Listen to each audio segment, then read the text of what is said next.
हर हर महादेव। जय महाकाल। स्वागत है आपका कहानी मंगल चैनल पर। आप देख रहे हैं आपका अपना चैनल कहानी मंगल। कस्बे के सबसे पुराने इलाके में एक ऐसी हवेली खड़ी थी जिसे लोग वर्षों से भूतिया हवेली कहकर डर के साथ याद करते थे।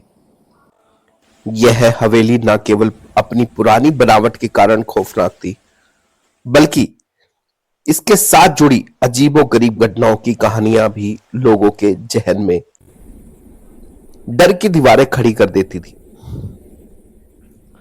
पत्थरों पर जम चुकी समय की परतें, छत से लटकते धूल भरे झूमर और दरवाजों की चरमराती कुंडी, ये सभी हवेली की रहस्यमय पहचान का हिस्सा थे। कस्बे के लोग कहते थे कि हवेली में रात होते ही अजीब आवाजें सुनाई देती हैं। कभी हल्की धीमी आवाजें, कभी किसी का रोंगटे खड़े कर देने वाला रोना। कुछ लोग तो कहते थे कि हवेली में रात के समय छाया जैसी आकृतियां घूमती हैं जो इंसानी आंखों से छिपी रहती है, लेकिन उनके होने का एहसास दिलों में डर भर देता है।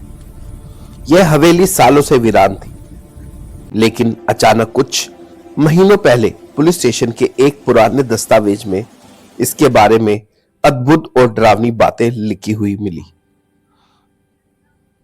वह दस्तावेज कोई साधारण फाइल नहीं थी, बल्कि पुरानी पुलिस डायरी थी, जिसमें दर्ज थी हवेली में अतीत हुए रहस्यमय मौतें और गायब होने वाले लोगों की घटनाओं के बारे में। घटनाओं को किसी इंसानी हाथ ने नहीं, बल्कि किसी अदृश्य शक्ति ने अंजाम दिया था। डायरी के पन्नों में हवेली की संरचना, कमरों की व्यवस्था और वहां रात बिताने वाले पुलिस कर्मियों के अनुभवों का विस्तार से विवरण था। पढ़ते ही ऐसा महसूस होता था जैसे हवेली खुद जीवित हो उठी हो और हर शब्द के साथ वह इंसान के दिमाग में धीरे धीरे डर की जड़ें जमा रही हो। यह हवेली सिर्फ पत्थर और लकड़ी का ढांचा नहीं थी, यह एक अदृश्य दुनिया का द्वार थी, जिसमें प्रवेश करने वाला इंसान अपनी हिम्मत और समझदारी के साथ अपनी आत्मा को भी खतरे में डालता था। और यही कारण था कि पुलिस के कई पुराने अधिकारी इसे रात में जांचने की हिम्मत नहीं कर पाते थे। लेकिन अब समय बदल चुका है। नई पीढ़ी की पुलिस अधिकारी राकेश वर्मा को हवेली की जांच के लिए भेजा गया। उसे नहीं पता था कि यह हवेली एक जांच नहीं, बल्कि एक ऐसी यात्रा थी जहां हवेली की अंधेरी आत्माएं हर कदम पर उसका पीछा करेगी और डायरी के पन्नों में दर्ज हर रहस्य उसके सामने जीवित हो उठेगा। इस कहानी की शुरुआत उस दिन से होती है जब राकेश हवेली के मुख्य दरवाजे पर खड़ा हुआ और पहली बार महसूस किया वह केवल ईंट और पत्थरों की संरचना नहीं, यह एक ऐसा अज्ञात संसार है जो अपने अंदर छिपाए हुए भय और रहस्य को उजागर करने के लिए तैयार है। पुलिस अधिकारी राकेश वर्मा को उस हवेली की जांच के लिए भेजा गया। वह हमेशा अपने काम में कड़ा और निडर माना जाता था, लेकिन जब उसने पहली बार हवेली के बाहर कदम रखा तो उसकी रीढ़ में एक अजीब सी ठंडक दौड़ गई। हवेली का मुख्य दरवाजा खुला हुआ था, लेकिन अंदर से किसी ने इसे नहीं खोला था। जैसे ही वह अंदर गया, पुरानी लकड़ियों की सीढ़ियां चरमराई और हवा में किसी अजनबी की हल्की सी आवाज सुनाई दी।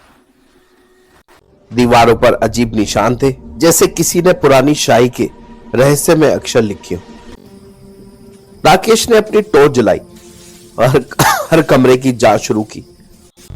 डायरी में लिखा था कि हवेली में रात को कोई अदृश्य शक्ति घूमती है जो इंसानों को अपनी अंधेरी दुनिया में खींच लेती है। पहले कुछ पुलिसकर्मी रात बिताने की हिम्मत कर चुके थे, लेकिन सुबह तक उनमें से कोई भी बाहर नहीं आया। हवेली की हर चीज जैसे सांस ले रही थी। रात गहराती गई। राकेश ने देखा कि कमरे के कोने में अचानक एक परछाई ने उसका पीछा करना शुरू कर दिया। वह परछाई मानव जैसी थी, लेकिन चेहरा धुंधला और आंखें बिल्कुल खाली थी। डायरी में भी ऐसा ही लिखा था, अंधेरे में आत्माएं आपकी आंखों में झांकती हैं और आपको अपने अंदर खींच लेती है। राकेश ने डर के बावजूद अपनी टॉर्च की रोशनी पर ध्यान केंद्रित किया। तभी हवेली का मुख्य हॉल अचानक खिलने लगा और दरवाजे अपने आप बंद हो गए। हवेली की दीवारों से हल्की हल्की जो आवाजें थी वो बढ़ने लगी, जैसे कोई चिल्ला रहा हो, लेकिन आवाज किसी इंसानी कान तक ना पहुंचे। डायरी की आखिरी पन्ने में लिखा था कि हवेली में जो भी रात बिताएगा उसकी आत्मा हवेली में ही फंस जाएगी। लेकिन राकेश ने ठान लिया कि वह रहस्य सुलझाएगा। रात के बीच में अचानक हवेली का पुराना झूमर गिरा और उसके नीचे से एक पुराना संदूक खुल गया। उसमें से अजीब धुएं और सुनहरी चमक निकली। राकेश ने जैसे ही उसे छुआ, हवेली में अचानक एक तेज हवा चली और वह बेहोश हो गया। जब वह होश में आया तो डायरी के पन्ने अपने आप पलट रहे थे और हवेली का वातावरण बदल चुका था। अब हवेली शांत थी, लेकिन राकेश को एहसास हुआ कि कोई उसकी आत्मा का पीछा कर रहा है। डायरी में आखिरी शब्द थे, जो आत्मा हवेली की रहस्यमय दुनिया में प्रवेश कर जाती है वह वापस नहीं लौटती। राकेश ने अपनी टॉर्च उठाई और बाहर भागा, लेकिन हवेली का दरवाजा जैसे खुद बंद हो गया हो। बाहर पहुंचते ही उसने महसूस किया कि हवेली की छाया उसके पीछे पीछे चल रही है। आज भी उस हवेली के बाहर से कोई जाता है तो पुरानी पुलिस डायरी को याद करता है। डायरी में लिखी हर घटना सच प्रतीत होती है। राकेश अब कभी उस हवेली के पास नहीं गया, लेकिन वह जानता है कि वह हवेली में रहने वाली परछाई अभी भी किसी के आने का इंतजार करती है। कस्बे के लोग कहते हैं कि रात के समय हवेली की खिड़कियों से कभी कभी रोशनी चलकती है और अजीब सी आवाजें आती हैं। शायद ये चेतावनी है कि हवेली में अब भी कोई प्रतीक्षा कर रहा है और वह कोई इंसान नहीं। आज भी वह पुरानी हवेली कस्बे के लोगों के लिए एक रहस्य और डर का प्रतीक बनी हुई है। रात के समय हवेली की खिड़कियों से कभी कभी अजीब सी हल्की रोशनी चलकती है और हवा में हल्की हल्की आवाजें सुनाई देती है, जैसे कोई आपको भीतर आने का आमंत्रण दे रहा हो। राकेश वर्मा ने उस रात जो देखा, महसूस किया और अनुभव किया, वह उसकी जिंदगी में कभी नहीं भूला। वह जानता था कि हवेली केवल पत्थरों और लकड़ियों का ढांचा नहीं थी, यह एक अदृश्य शक्ति का घर थी, जिसमें फंसी आत्माएं कभी शांति नहीं पाती। डायरी के पन्नों में दर्ज हर रहस्य, हर घटना और हर चेतावनी अब राकेश की आंखों के सामने जीवित हो उठी थी।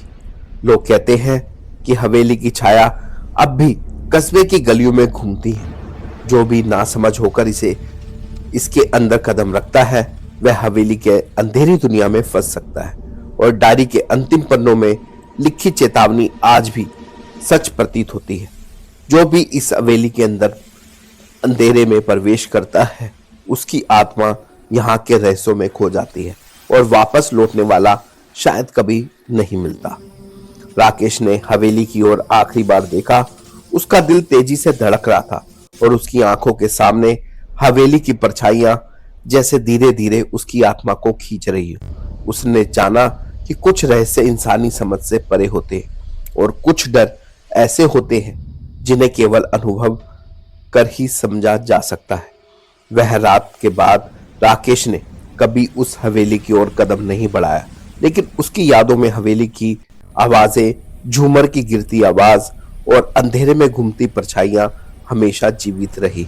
और आज भी अगर आप उस हवेली के पास जाए तो शायद आपको भी लगे कि कोई आपकी ओर देख रहा है और कोई आपके कदमों का इंतजार कर रहा है। कहानी यहीं समाप्त होती है, लेकिन हवेली के रहस्य अब भी जीते हैं, किसी की हिम्मत का इंतजार कर रहे हैं। तो दोस्तों, वीडियो पसंद आई हो तो लाइक करें, चैनल को सब्सक्राइब जरूर करें और ऐसे ही और वीडियो को देखने के लिए हमारे चैनल के साथ जुड़े रहिए। हम आपके लिए नई कहानियां लाते रहेंगे। तो मिलेंगे नेक्स्ट वीडियो में। तब तक आप अपना और अपने परिवार का ध्यान रखिए, सतर्क रहिए और एक बार जरूर बोलिए हर हर महादेव, जय महाकाल।